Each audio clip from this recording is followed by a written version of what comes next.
Okay, so here's a lick that I put together tonight. I was jamming, and I do that a lot because I like to work on my improvising skills. Because to me, that's what I like to do is improvise, make up my own stuff. And sure, I listen to other players and learn, but when I actually when I try to play live, I try to play what I feel at the moment, and I think that's important. But in order to do that, you have to learn.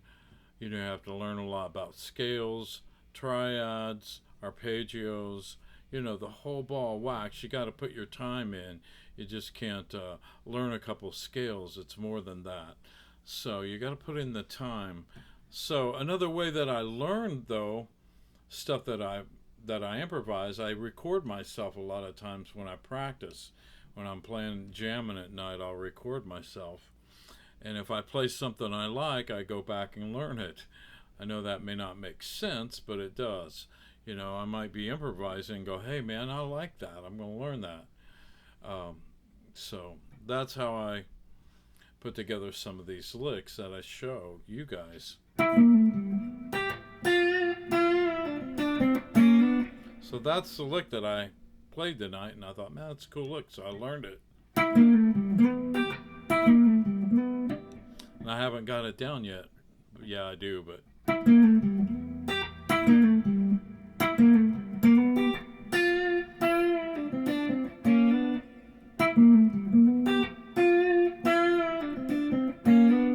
so it's kind of a cool lick. You play it over a shuffle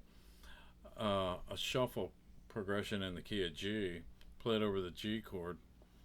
So it starts here, up here on the ninth fret of the G string with your third finger. Then you do a pull off from the 8th to the 7th fret on the D string with your second and first finger. Then you come up here to the 10th fret of the A string with your fourth finger. Then you do a slide. So we got slide from the 8th to the ninth fret on the D string with your second to the 8th fret of the B string with your first finger. And I'm hybrid picking that note there. I'm playing that with my finger. Then you come down here to the 6th fret of the B string, either with your second or third finger. Either one of those fingers will work. I'll play it with the third first here. Now I'll play it with the second. Oops. I'm more comfortable with the third, but you can use your second. So then you come down here and you do a half step bend with your third finger. You do a bend and release, a half step, then a pull off from the 5th down to the 3rd fret with your third and first finger on the B string. So we have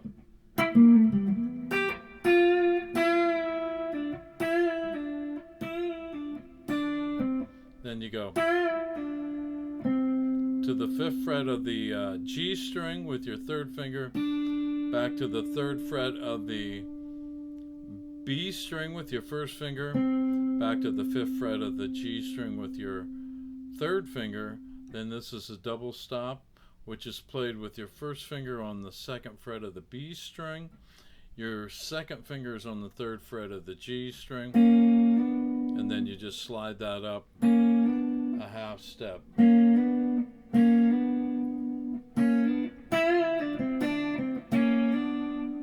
So we got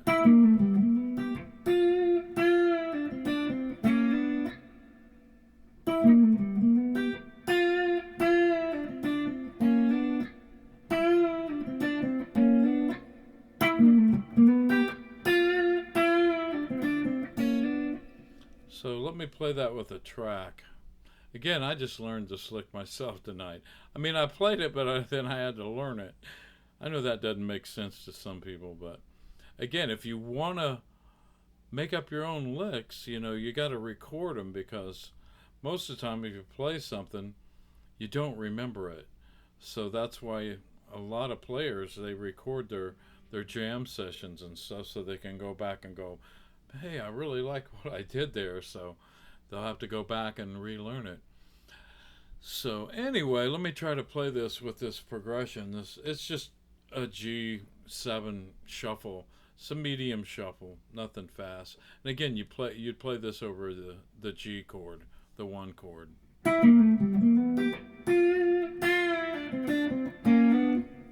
So let me see how fast this is. It might be faster than I just played it. We'll see.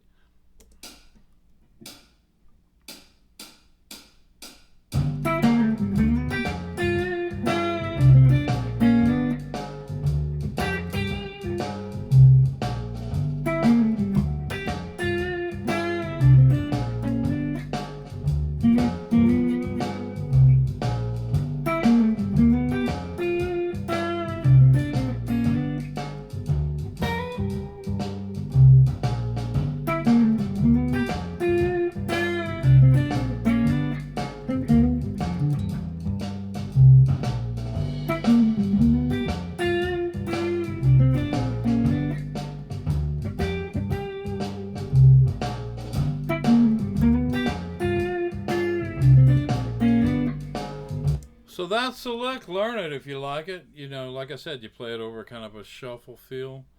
And I think it's kind of a cool lick. All right. Thanks.